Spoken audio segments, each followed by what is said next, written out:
This is the bobble stitch I use for the Bobble Christmas tree.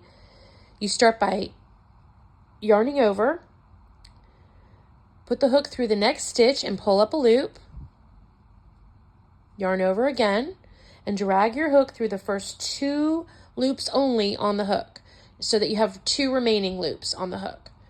We're going to do this until we have 5 remaining loops on the hook. Yarn over again, and we're doing it all in the same stitch. Yarn over, push your hook through the same stitch, pull up a loop, yarn over again, drag your hook through the first 2 loops on the hook.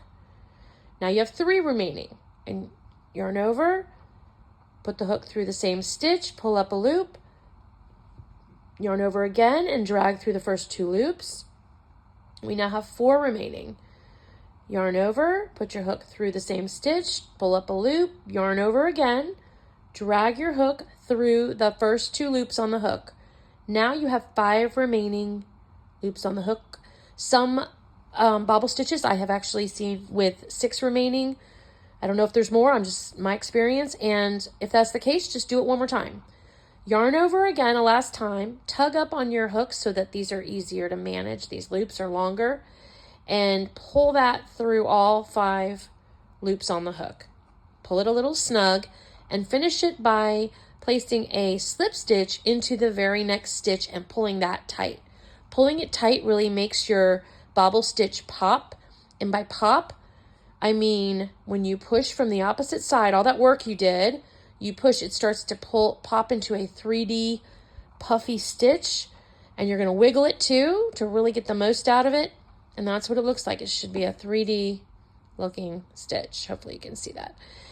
When I am doing a whole round, like with the Christmas tree, and I have to do these one right after another, I don't pop it until the end. So let's say I'm finished with my round.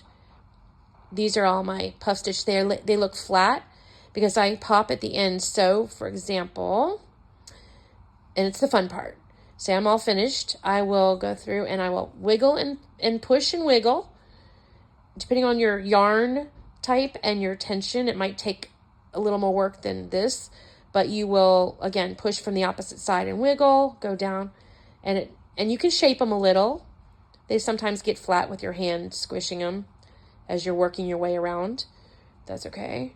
Anyway, I won't do all of them, but give you the idea of how cool they look. So these are you can see it's all of 3D, and that's it.